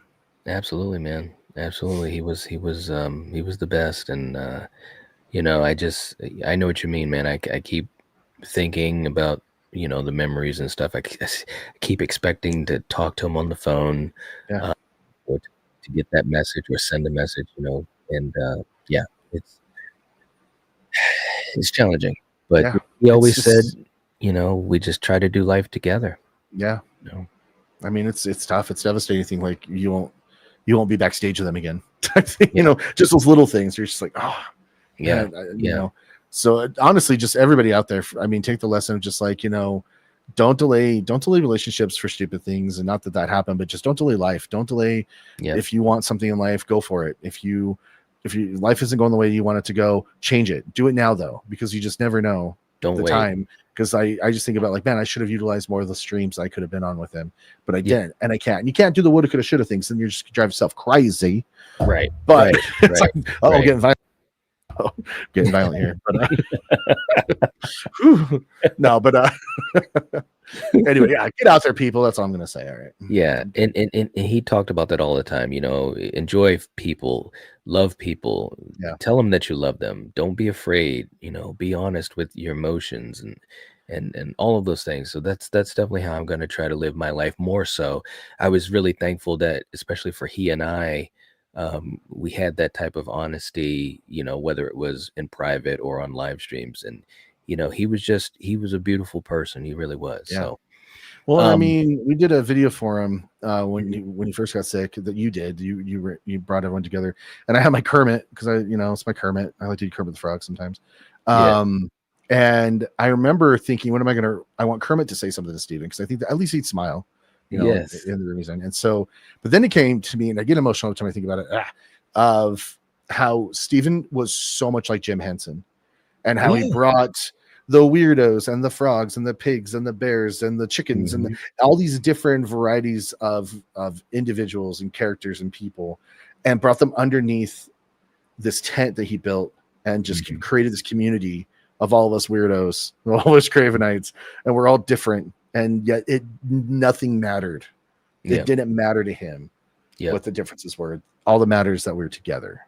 Yeah, And that's so like a Jim Henson thing for me, and I love it. It's so true, man, and it's a great comparison, and that's exactly what he was always about is people, you know, people, and All right, yeah. Well, God bless you. listen, and we have some more folks jumping in, and definitely check out The Shape of Halloween. We've had the link in the chat. I want to go to another clip, and I know we're running a little bit long on time, but I wanted to go to at least one or two more clips. What should be the next clip that you think that we should play now that we've got the reflection out there? I think that it should be the one that, in honor of Steven, his favorite shot in the whole movie, and it's Michael on a bridge. This one's gonna be good because you get to hear Mateo's awesome take on the theme. Okay, all right. Well, guys, get yourselves ready. We got another clip that we're going to be playing from The Shape of Halloween. Again, make sure that you guys check it out, share it, and you guys will definitely enjoy it. Here's the clip, Michael on the Bridge.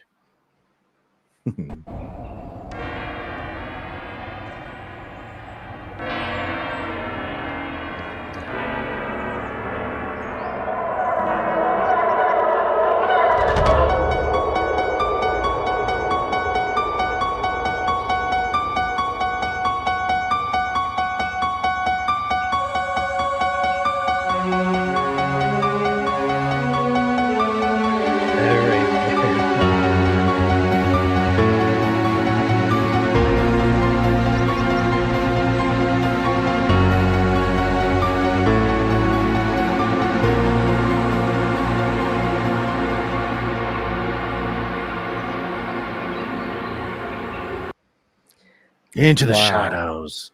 Can I, and I want you to talk about it, of course, but can I say something? No. Of course. That's fantastic stuff right there, man. You know, the thing I really enjoy about, you know, my favorites of the franchise, you know, like the original, you know, I love 4, I love 2018, and Kills has some moments this is where I'm tying it together. Great shots of Michael, you know, to really like give you that sense of his mythology, you know what I mean? Like I know they used to talk about how they would set up certain shots and where is that, like in that scene, how you saw him like from the well, it was a little bit lower than the shoulders down, you know, again, he's just so he's impossible in a way. And I noticed that throughout the film you had shots like that where you wouldn't even see his head. And of course they did that in some of the best of the films, in my opinion. That walk across the bridge, to me, it's almost like a coming out party. You know, he's just he's got the walk. Yeah. The score is phenomenal. When I heard the score, and I wish Coriander could be here. Well, she could, but she knew we had a lot to talk about. Get her over here. Right? I know. I looked at her. I was like, Whoa, I love this. It sounded so different. Like it had Mhm, that power, the familiarity, but it was different. mhm. And it was haunting, and it was atmospheric. Everything that I want in a Halloween film, man. And Yeah, again, I'm trying not to geek out so much, but please do. I was just really I was just so amped up, and it made me think also, obviously we're way beyond the trilogy now, and we don't know exactly, the Yeah, particular roadmap of the franchise.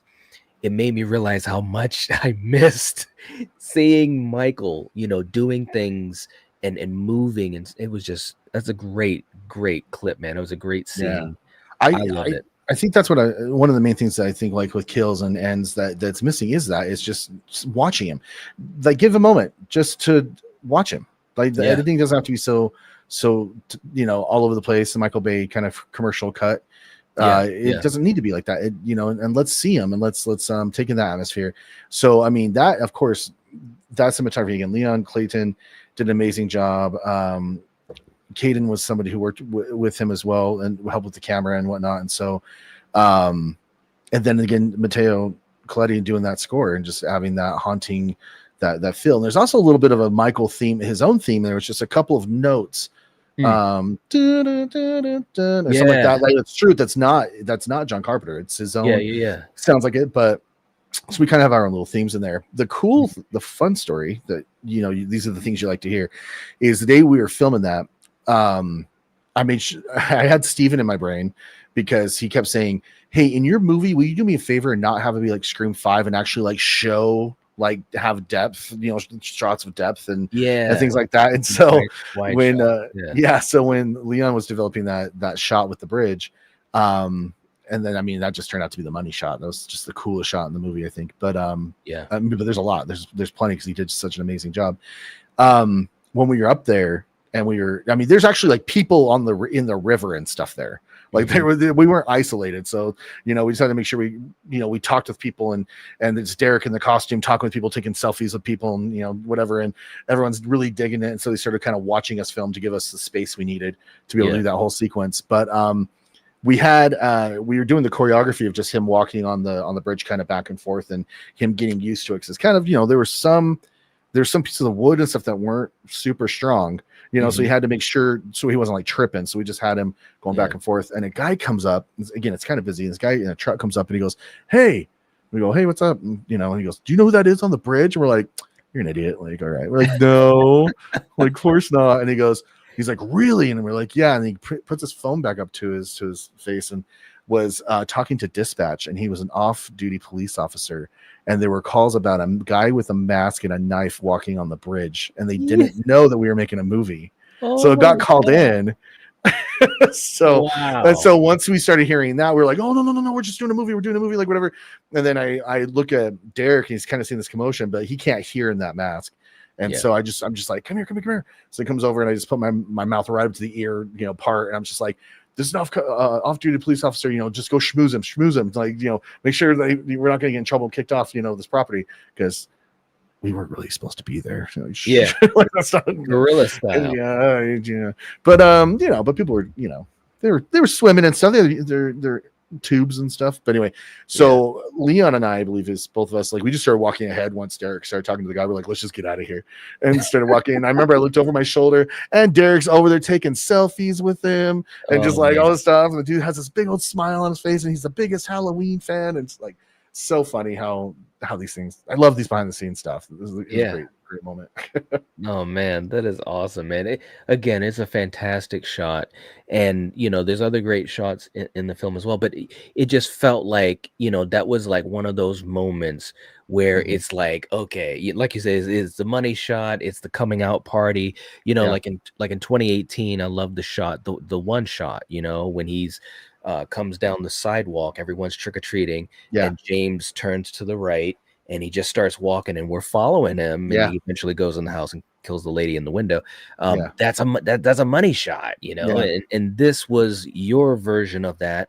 And again, to me, and I get way too nerdy about Michael, so I'll hold back a little bit, but Please he's don't. on that bridge, and to me, like he's walking with such freedom, and it's like there's terror in that because it's like he could look, he's heading to anybody. He could do anything. He's walking in Oh, broad daylight. he's going to Lori. Yeah, It's a ticking time bomb movie. Yeah. That's in the first scene, which we actually have a clip if you want to watch it. But yeah, where it sets that up though. Actually, if you want to show that one, we can show that one. Yeah. Hold on, let me pull that up. And by the way, also in the chat, just want to say hey to Goraphobe in the house. What's up, brother? Hope you're doing well. Thank you for being here so much. And he was saying Steven was one of the most genuine people that I've ever met. That is so true, man. So true. And it's definitely great to have you here as well, bro. Hope you're doing well. And much love to you. Much love. Ronan, you're all right, man. Ronan's having a blast in there too. Awesome. Let's do another clip. Let's pull this up. I've got two more. Okay, wait a minute. I've got the Hides clip and the Loomis opening. Loomis opening. Okay, here we go, guys. This is a wonderful clip as well. We get a chance to see this version of Loomis, this whole recreation of these characters and mythologies in a way, and it was great. Here we go from The Shape of Halloween, Loomis. He couldn't have gotten far by now. What time did you let him out? What? 2 days ago. 2 days ago? Listen, we had to keep it quiet. We did not need a media circus. We were out of options. 180 miles. Let's do that again. He couldn't have gotten far by fun. now. What time did you let him out? 2 days ago. 2 days ago? Listen, we had to keep it quiet. We did not need a media circus. We were out of options. 180 miles by foot. That's how many miles? It's about 3 days. 3 days. 3 days. That's about 3 days. 3 days. Loomis, what do you honestly think is going to happen? He was waiting for this opportunity. And now it'll take him approximately 3 days to get to Haddonsville. And you let him out 2 days ago. What I saw in that young man's eyes all those years ago was purely and simply evil. And now, evil will find its way home. I like the evil will find its way home. Yeah, that was great. He really had a great performance. Yeah, he really did. I'm great. Everyone was fantastic. I don't think we had one weak link in there. No, I agree. So, but yeah, so again, that's where it shows you it's going to take him 3 days to get there, and you let him out 2 days ago. Yeah. So we have to figure out where he's at this point. And so again, with the bridge scene, that's just the update on here he is, and he's almost there, and he's and then we got a shot which was serendipitous again of a drone shot. We just we just went out and just Leon got a bunch of cool footage, and there was a shot where it was showing train tracks, and then it just like kind of pans over to a neighborhood. And I was like, we're gonna put that right before he gets in to that scene where she's taking the candy and stuff out, like, because it's showing there's the train tracks. That's what led him to Haddonfield. So I thought it was just like cool little visual storytelling things like that. Are really important. So no, you got to do that a lot. Show them, don't tell them. Yeah, that's true, and I appreciate that as well. And in that scene as well, when he was trying to figure it out, and man, I remember when we were watching it, I was kind of on edge too, because the way he delivered it, you could tell that there was like he was anxiousness trying to figure this out, because the clock is ticking. He knows he's got to figure this out. Some great stuff, man. Some really, really cool stuff all throughout. I mean, like I said, I said to Coriander, I said, man, I want to ask him about this stuff, but I knew we were doing this tonight, and I didn't want to necessarily, I see, yeah, have that conversation before we could do it here live, because man, I'm telling you, I was just so hyped up. That's really cool. Was. Yeah, I mean, it's tough when you have something that has so much expectation, and anticipation for it. And especially since it's taken so long to be released, and that really is something I take full responsibility for. This movie should have been out 2 years ago, but because it wasn't, we got to meet Mateo. We got to bring in people that we wouldn't have had the ending we have now, and so there were good things that did come out of some negative things, but I just had to I had to get my life together, and I had to get healthy. And to bring up Steven once again, somebody who was my biggest cheerleader with sobriety was Steven. He was always checking in to see how I was doing and how I was on that road. And so, it delayed the movie about 1.5 years, but and then once I started, on that path, I started getting back to work again. I started getting a grip, and I really owe a lot to Leon and Derek and Tanya and everyone in the movie for their patience and understanding, and also their support. It's been really cool. So this has been a big life-changing movie in a lot of different ways. So heck yeah, man. It's awesome. It really is. And we got Rachel that just jumped in and was asking what movie we're watching. These are just a couple of clips, Rachel, from The Shape of Halloween. Brett, his movie, I think you're going to really enjoy it. You got to check it out. We've had the link in the chat. May or Val, if you guys, or Erica, if you guys could put the link in again, and maybe we can pin it to the top. It's great right now. And someone else in the chat made a really good comment. Paige was saying it says something that The Shape of Halloween has now over 185,000 views in just 8 days on YouTube. Check it out. Absolutely. Wow. Absolutely. Wow. Yeah, I know. Steven is, the wow was a thing Steven would always do. He got me doing it. And I was saying this last night in the tribute stream. I say wow all the time. And now, obviously, when I say it, I think even more about him. But it's kind of a, it's like a good reminder, a happy reminder. Yeah. Because I used to love when he would do that. Wow. Wow. It's like cupcake. Yeah. Which, by the way, I randomly found my hot dog costume yesterday. Oh my god! I almost messaged you and be like, "Hey, let me jump on the tribute thing just for like 5 minutes," and I was just gonna wear it. But at that point, I was like, "No, you guys are rolling," and it was so powerful. I was like, "I don't want to interrupt it." But no, man, one day, you guys get a super chat. We'll do a hot dog. Oh my god, that was so funny, man! Like. Seriously, that was one of those high points, seeing that costume on you, man. Val and the hair flip. Yeah, Val says she has the clip, and I've been looking for it. So, and I did see it in the chat where she says she's going to send it to me. Oh, she just did now too. But like I want it because I have obviously not just the hot dog clip. I don't know if everyone knows what we're even talking about. But they know. They know. Okay. Everyone that's been around here long enough knows. Because Steven, that's the great thing about Steven too, man. I mean, and he used to say this: if we went a week without streaming on each other's channels, we would feel like it's been a lifetime, and we used to always talk about that. And that's another, you kind of mentioned a little bit too about the texting or whatever. That's one of the hardest parts too, because we were always streaming with each other. And, folks that were, obviously viewers of the Night Watch Zone would go over to his channel. And a lot of people, coexisted, tons, probably, I would say at least 80%, of both of our viewerships. So whenever we talk about spicy mustard or the hot dog clip, people knew and people know. And it's funnier when people don't know and someone brings up spicy mustard and you just start laughing and they're like, "What?" You're like, "Don't worry about it." Wow. Wow. Oh my God. Good night to Erica as well. Thank you for being here, Erica. You rock. Let's do that final clip, and then I do have one more. Well, technically, 2 more questions I want to throw at you. Do you want to go to light spoilers? That's fine. Yeah. That's Well, that's fine.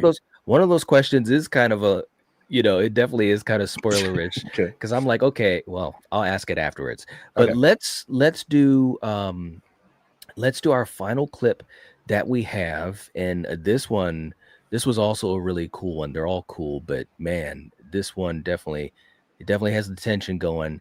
I believe this is the one that's called Lori Hides. Yes. This one will get people. This is a cliffhanger for you guys. This will get people wanting to see it. This is a great scene, man. All right, guys, we're going to do another clip from The Shape of Halloween. Enjoy this one. It's called Lori Hides.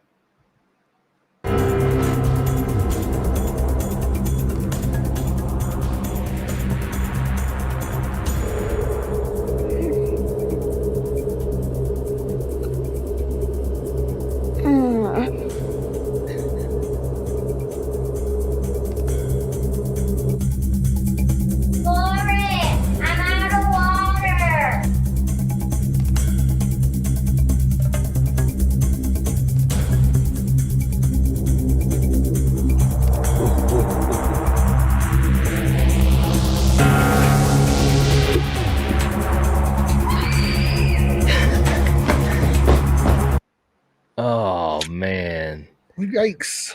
Woo! I love it that he turned off the light. Yeah. I was like, oh shit. Yikes.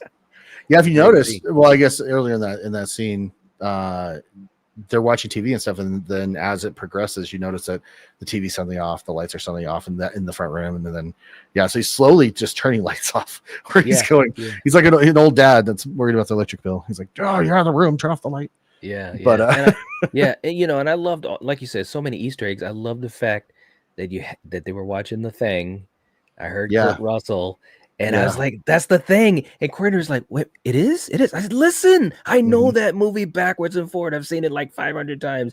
Yeah. And I was like, I just shook my head like this. I'm like, good on you, Brad. What's funny, is that I just grabbed some random audio. I think I just like got a scene from it and just downloaded some of the audio. And it happens twice in the movie where I just randomly select something that they're watching. And what they're watching kind of narrates or comments on the situation they're actually in the movie. Yeah. And so this one with Kurt Russell was like, I don't think any of us are going to survive this or something. There's some line like, I don't think any of it. And then that was just absolutely an accident, happy accident.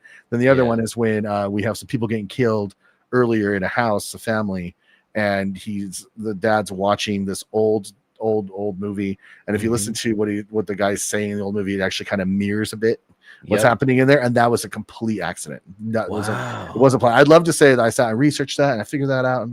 No, I mean, initially in the script it said he was watching like a Western, and I was like, well, it's Halloween. I wonder if there's an old Western like horror film, and I randomly found one from like the 50s. Wow! So, but that's awesome. So the serendipitous stuff. I'm telling you, great stuff, man.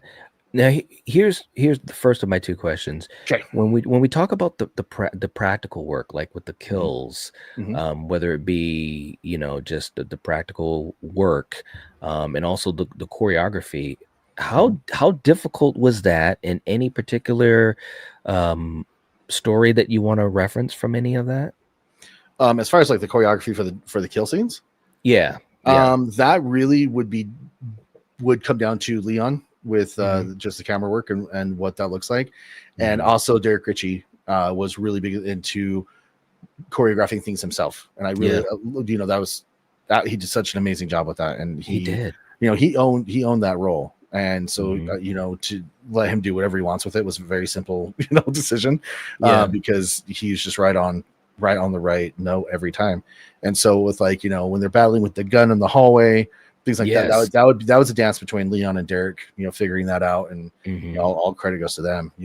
Sometimes you gotta let your departments do what they need to do, and you kind of stay in your own lane a little bit and working on other things as a director.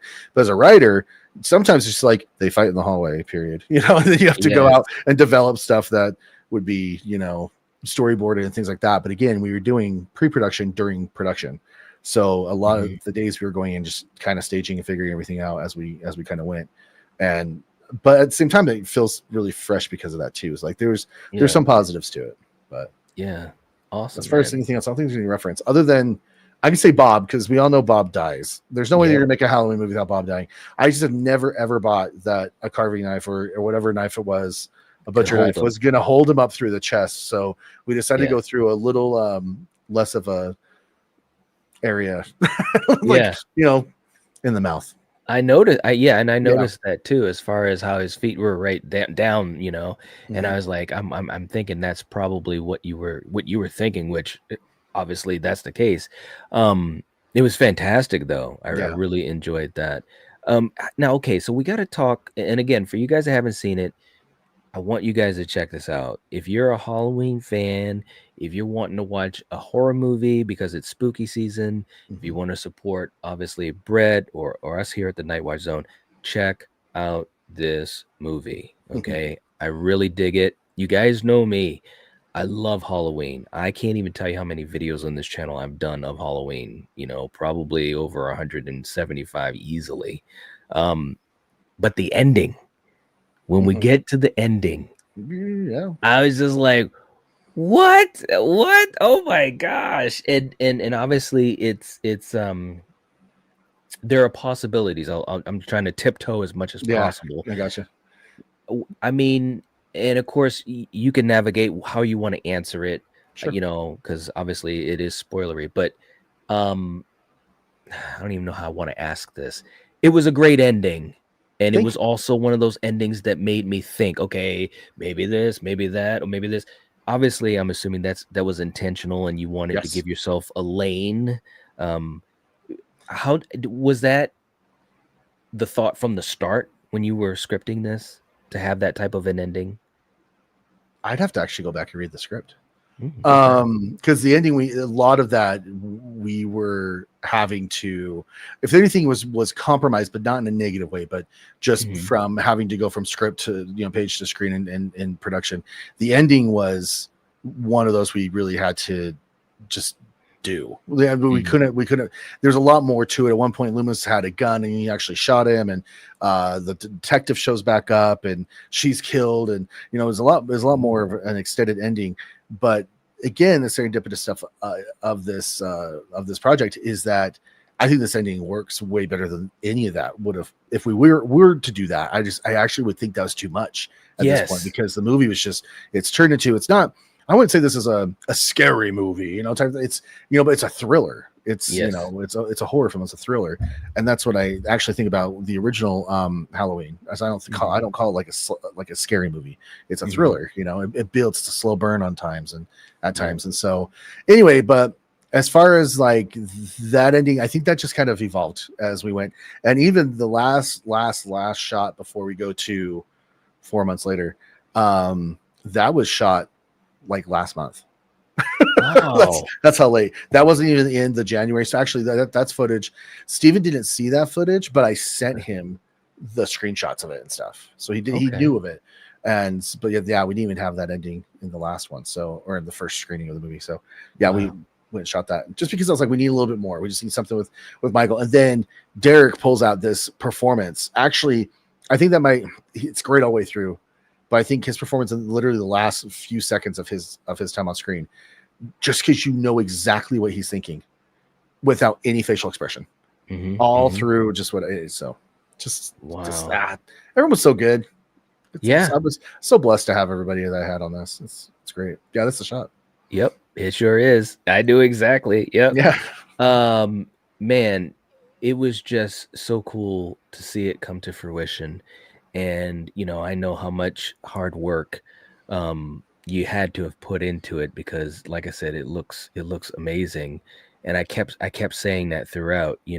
Obviously I'm enjoying it because it's the work, a labor of love from a friend. But there's that other part of me as a hardcore fan that is also kind of like, just saying, okay. And the first thing was, it just looks great, and I'm vibing with the world that you're creating with these characters that us fans know forwards and backwards, and you were able to flip some things and make things fresh. And I'm just like, duh, this is a great way to do this story. Yeah, and again, that goes back to Derek, and it goes back to everyone who were fans of the movie going in. Like Anthony Massey is a producer out in Los Angeles. He did like 25 Years of Terror. That's on every Halloween release since that came out, and he has a Paranormal Activity documentary. It's on Paramount Plus right now, and I sent him the script.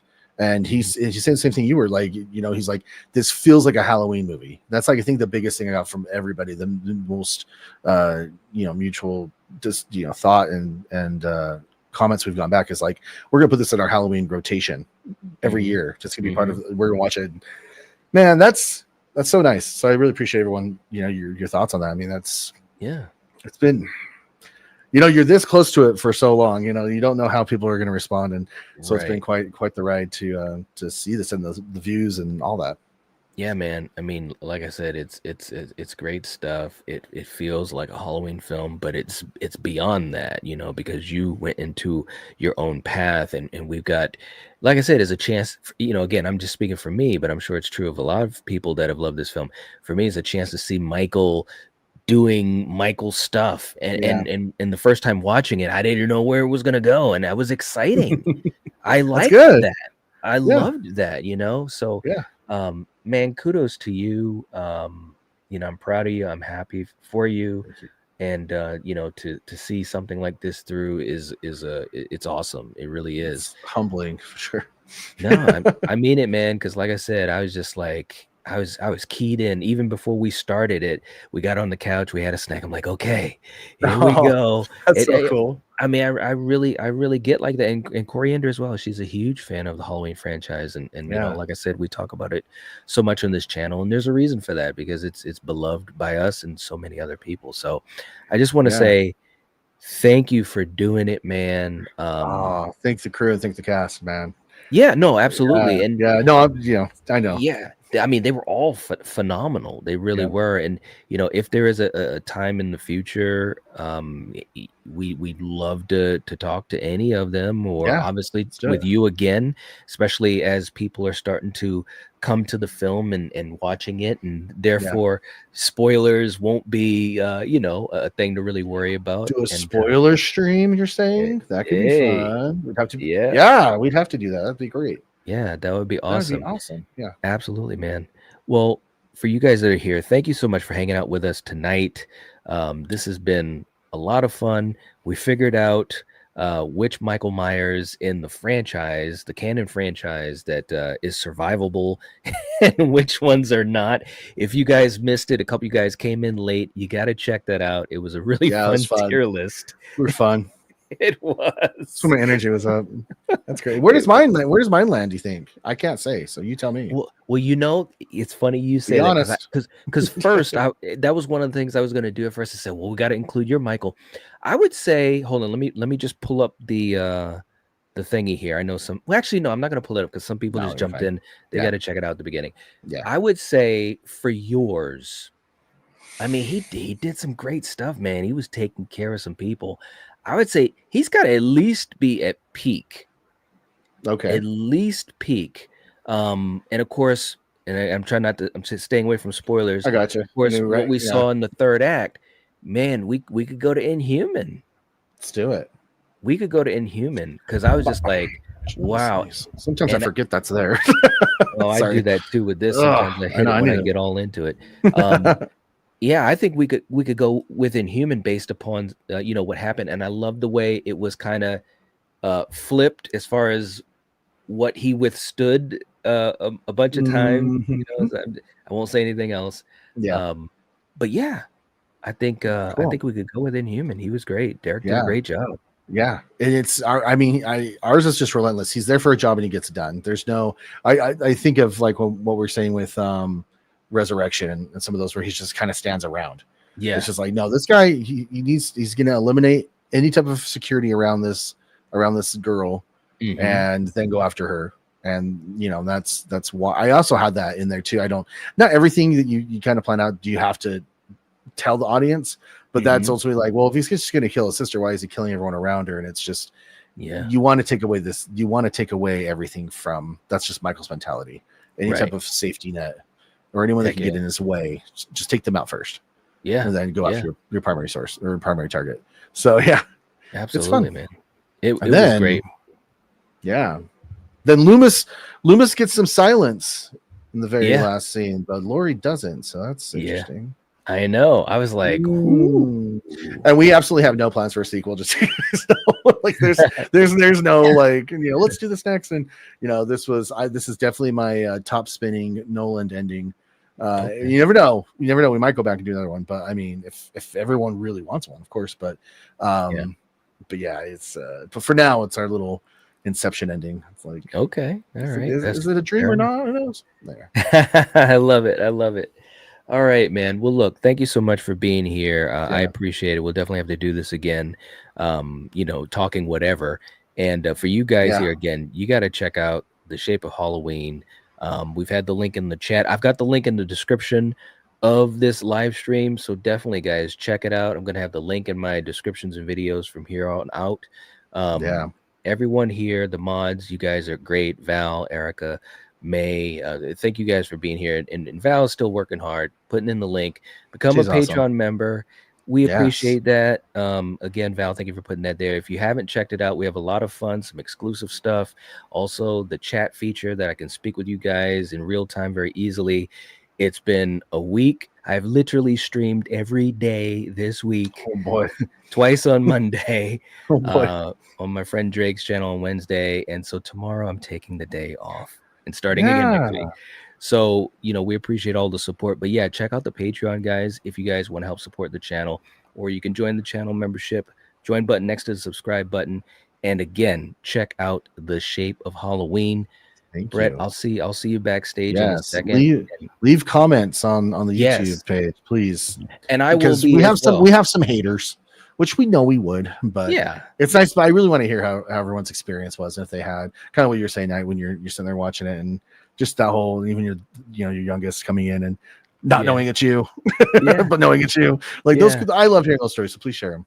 Yeah, absolutely. And I will be leaving a comment too. I wanted to so bad, but I was like, well, I don't want to tell them before I have them on the stream, So Good for you. I will be doing that. And yeah, absolutely, man. And for the rest of you guys, please do it. Help support this fantastic film that was a labor of love, seriously. And yeah, we will catch you guys next time. Take care of each other. Make sure you guys tell that you love people that are close to you, and even people that are not. That is the key, and that's what we're going to continue to try to do ourselves. Take it easy. As always, if you're watching this, if you're listening to this, you are the Night Watch. Peace.